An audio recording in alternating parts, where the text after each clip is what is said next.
Cherokees died on this forced march, and it became known as the Trail of Tears. And so that, that's just one example of many throughout history, right, that we can put into this context. And then there's privilege. There's privilege that comes along by this oppressive social arrangement that's supported by authority. Because what inevitably ends up happening is you have a group, the group that's in power, that has no idea what the experience of the people that aren't in power is. And so with that comes along everyday life kind of things that the group in power takes for granted, that they don't realize.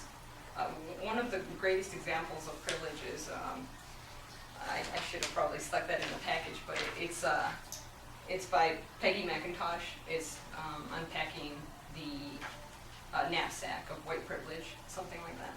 And so it talks about how she made a list of privilege that as a white woman she never realized she had until she really started asking herself, what is privilege? And she made a list just to kind of bring to our awareness and attention what privilege actually means. And it's something as simple as going to the grocery store and buying Band-Aids that are called nude. And what are they? They're the color, the flesh, skin color is a whiter Calamine blue Think about that. Yeah. a Band-Aid. Oh, yeah. And so what about a darker skinned person? That's not nude for them, that's not flesh for them. And these are little things that we don't consider, but then psychologically, for the people that aren't of that experience, are always being told, you are not part of us. You're not the norm. You don't belong, you're not the norm, you're something else. You're an outsider, pretty much. And then wealth is distributed in an oppressive way as well. And it's not an accident either. It kind of patterns. It's not an accident that in the United States, the disproportionate amount of people that are in poverty are women and people of color. And the laws that are written are disadvantageous or exclusive. There's, again, the unequal distribution of resources. Let's not just talk about money, but just resources in general. Access to healthcare, education, housing.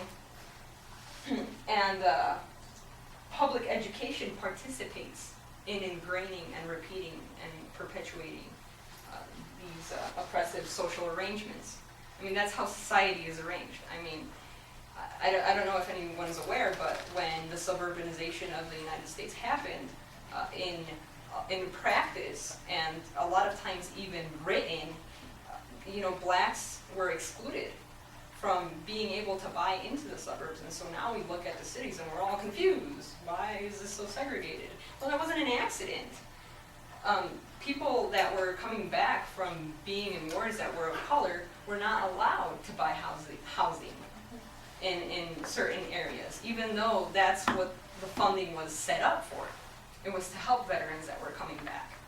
But I think that one of the things that they did is the banks just automatically considered African Americans to be a high risk, and so they never qualified, just because they were African Americans. Realtors wouldn't show people houses in certain neighborhoods.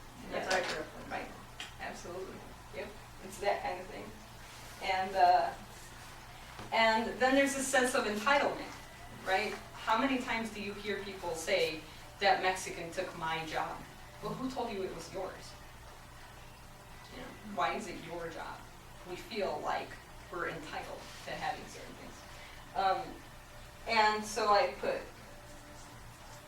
the pictures, I guess, pretty much speak for themselves. Can somebody please stand up and volunteer to read The Experience of the Oppressed on page 3? Anyone? Please. Thank you. The experience of oppressed people is that the living of one's life is confined and shaped by forces and barriers which are not accidental or occasional and hence avoidable, but are systematically related to each other in such a way as to catch one between and among them and restrict or penalize motion in any direction. It is the experience of being caged in All avenues in every direction are blocked or booby-trapped. Thank you.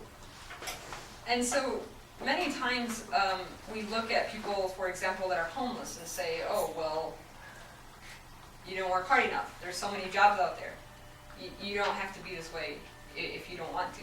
But we ignore all of the barriers that people are confronted with when you're oppressed. The other day I had a client during an assessment who said to me,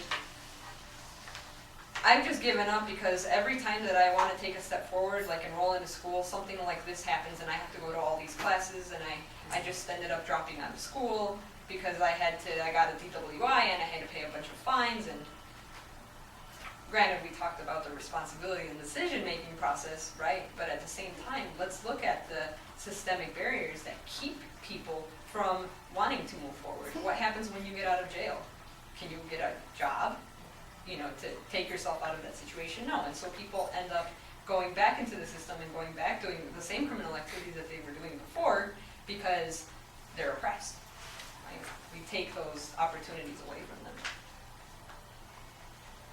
The system, and it happens in a system. See, I think that's a really important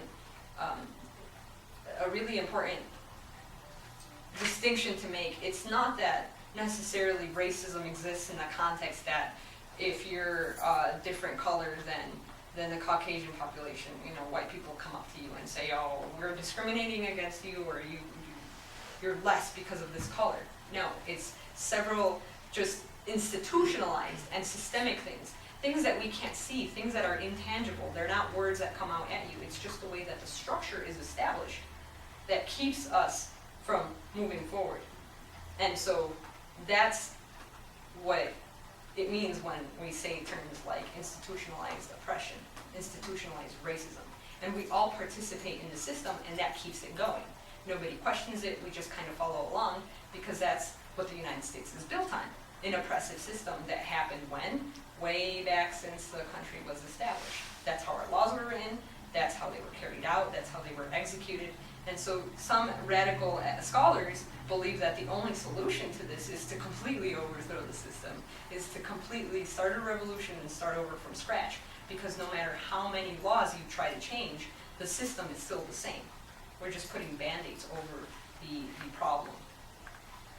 That's kind of second wave feminism. Second wave feminism had the thinking that if we just change some laws, we're okay. If we can just be allowed to vote as women, we're going to be okay. If we can just get the right to decide over our bodies, we'll be okay. But third wave feminism kind of talks about this conversation that we're having, that it's just an oppressive system in which we all participate in, and unless we're able to start over from scratch, seems like it's going to be an eternal battle. It wasn't until the 70s that women in Switzerland could vote. Just a little fact I have in my brain. I think it was like 73. I lived in Switzerland for a year, and I remember that was a big fact point, is that it wasn't until the 70s that women were allowed to vote in Switzerland. So it's global. Sorry, I don't mean to interrupt. And so, if we take it back from the top again, just to recap, you have the elites coming in and dispersing all over the country. And then you have the social arrangements that are based with oppressive views. And then the next step is that now those ideas are developed and spread.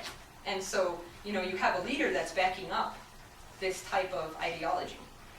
And then that leader says, okay, we're going to make these policies and write out these laws. These are the ground rules. And those ground rules are oppressive, right? And then after people start participating in that, they start seeing the philosophy and mentality behind the system, how it was established, how the laws were written. And so automatically, since it's excluding others, well, let's treat them like shit because they don't belong. They're not a part of us. I mean, the president said so, right? And so how are oppressive ideas developed and spread? In a way that become ingrained in our collective consciousness as a culture. Well, through science, pseudoscience. We use science many times to excuse inappropriate behavior, inappropriate ideas. But if you start out and you go and you become this scientist, but you have these racist foundations, guess what? Your science is going to be racist. Okay. I like the picture tradition. Tradition, yes. Marriage, I mean, just that whole concept is oppressive, Yeah. right? I mean, how did marriage, the institution of marriage start? It was a pawn thing. Oh yeah, all right, I'll take a couple cows and that woman. And now I own these 3 possessions, and My wife. I can do My whatever I wife. want, right? And so we still change our last names whenever we marry. And I say we just because we had this discussion in class the other day, because whenever that doesn't happen, it just seems like there's an insurmountable amount of barriers. People have a really hard time understanding it. It's kind of like, oh, wait, so that's not your last name? And just the way that the system's set up, it makes it pretty difficult. And anybody, I don't know here, if you're married and you have a different last name than your husband's, I'm sure that it comes up a lot, or people automatically make the assumption you probably get mailings that have your husband's last name, because that's just the assumption that you're making, right? Mine's hyphenated, and people looking like I'm disrespecting my husband by not completely taking his name. Why don't you I want that? hate, yeah. Well, what's wrong with you, right? Why don't you want just his last Exactly, right. After all, he owns you, right? In the Spanish language, what derived from Spain is even the word de. So if like you married somebody that was last name was Sanchez, then now your name became Anais de Sanchez, of Sanchez, like you belong to him, you are his property. Politicians do that here to take an Hispanic name because it's more prestigious here in Santa Fe. Totally, but not everyone. Yeah, definitely. It's we want to associate ourselves with a group that's in power, Yeah. right? And with that said, language. How much of our language is oppressive? And religion. I mean, not to bash on anyone's spirituality, but we use that as an excuse, very much like we use science as an excuse to oppress other people. And politics. Through politics, right? How many politicians do we have saying absolutely outrageous and offensive things every day? And so the people that don't know any better and hear those things then go off and repeat them, and it just becomes normal and just something that we do. That's the way we talk. Those are the type of things we say. In my opinion, it's extremely offensive that we're even having the LGBTQ conversation nowadays. It's outrageous that we're fighting for equal marriage.